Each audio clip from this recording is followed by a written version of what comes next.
Hello friends, आज हम करेंगे song to the man of England. तो शुरू करते हैं।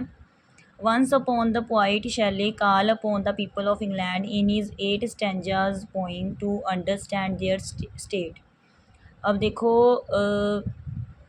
एक बार जो पोइट शैले है ना, उन्होंने मतलब बुलाया इंग्लैंड के लोगों को अपने 8 स्टैंजा पोइम में, ठीक है, अंडरस्टैंड करने के लिए उनकी स्टेट को, ठीक है।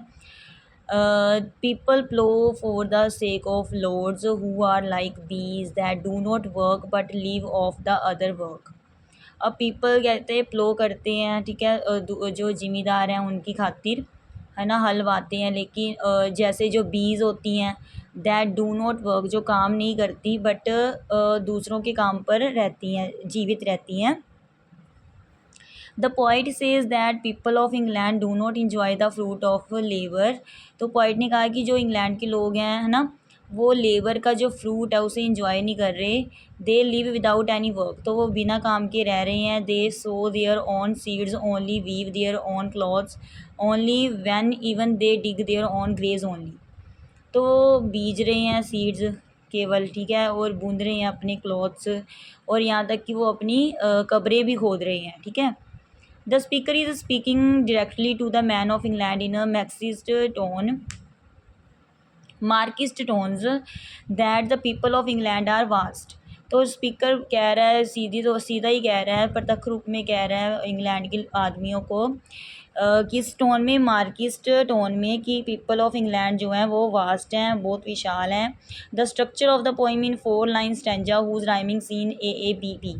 तो देखो जो स्ट्रक्चर है वो पोइम की है ना, और राइमिंग सीन क्या है उसकी, AABP। It is easy to understand by uneducated person, मतलब अनएजुकेटेड पर्सन के द्वारा भी आसानी से समझी जा सकती है। It is less difficult and easy to understand, बहुत कम मतलब मुश्किल है और समझने में बहुत ही ईजी है। The tone of the speaker is almost bearing for his readers.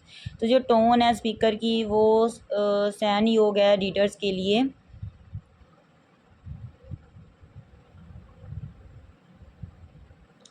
He wants common people see the power of common people. तो वो चाहता है कॉमन पीपल, जो आम लोग हैं, देखें, पावर देखें कॉमन पीपल की। Which the rich reap all the fruits of the poor's hard labour. ठीक है, जो मतलब जहाँ जो अमीर है ना वो काटते हैं फ्रूट, लोग जो अमीर मतलब फल प्राप्त करते हैं ना गरीबों की हार्ड लेबर का, मजदूरी का। The poet asks to the man of England that why do you perform all this labor that ruler can reap the fruits, mean all the benefits are taken by the ruler। तो poet कहता है कि England के लोगों को कि तुम क्यों कर रहे हो इतनी मजदूरी, है ना, इतना काम क्यों कर रहे हो अपने रूलर के लिए, उसने तो सारा फ्रूट ले लेना है, बेनिफिट्स ले लेना है तुमसे, ठीक है। The nation's upper class means rich people who do not perform any duties but they get the benefit of poor's labour. अब जो अपर क्लास का मतलब क्या है, जो नेशन का, कि अमीर लोग क्या करते हैं, खुद तो कोई काम करते नहीं हैं, ठीक है, तो कोई ड्यूटीज़ नहीं निभाते, लेकिन वो जो गरीब लेबर करते हैं उससे बेनिफिट लेते हैं वो।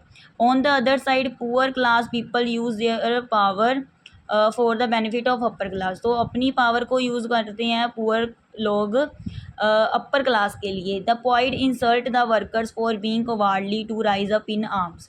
तो पॉइंट इंसल्ट करता है जो उन वर्कर्स की जो डरपोक है, ठीक है, जो हथियार उठाते नहीं हैं अपने मतलब अधिकारों के लिए। The point says that struggle और revolution can be hard and bloody, means they have to start the revolution against the ruler. तो पॉइंट कहता है कि जो संघर्ष है, जो क्रांति है ना, वो आती है हार्ड से, मुश्किल से आती है। ब्लडी मीन्स मतलब भी उनको स्टार्ट करना चाहिए, क्रांति स्टार्ट करनी चाहिए रूलर के against.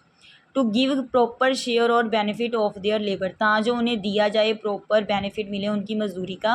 But they have to do it because they deserve for their labour. तो उन्हें ये करना चाहिए क्योंकि वो डिज़र्व करते हैं अपनी मजदूरी को, ठीक है। The other choice is that the workers dig their grave and build their own tombs and their own their grave. अब देखो दूसरी साइड ये है कि या तो अपनी कब्र खोद लें वो वर्कर्स, ठीक है, जहाँ उनका मकबरा बन जाएगा उनकी कब्र पर। दीज पीपल आर रियली डम।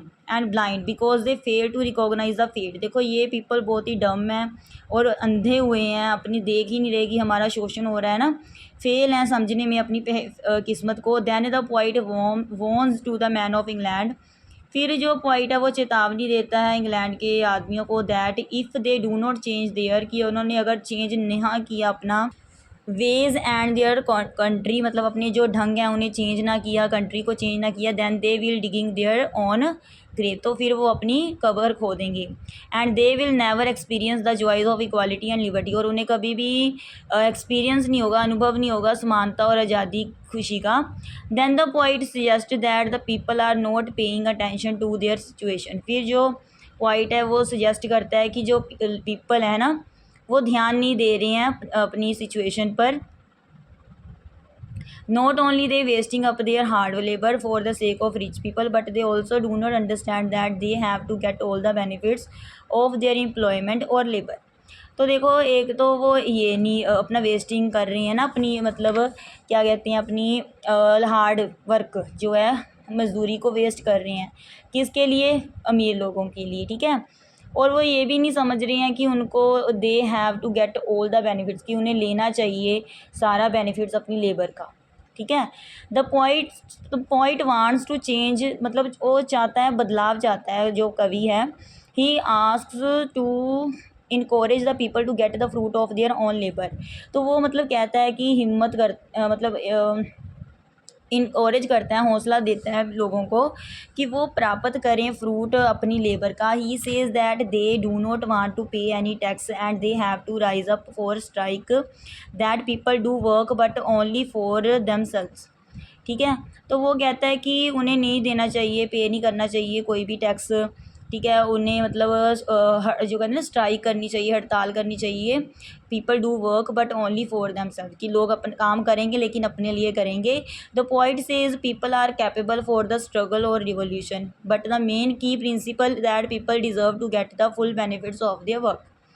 तो कवि कहता है कि जो लोग हैं वो कैपेबल हैं संघर्ष के लिए, लेकिन जो मेन प्रिंसिपल है, सिद्धांत ये कहता है कि जो लोग हैं उन्हें डिज़र्व करना, मतलब उन्हें अपनी मेहनत का फल मिलना चाहिए, पूरा बेनिफिट उन्हें मिलना चाहिए।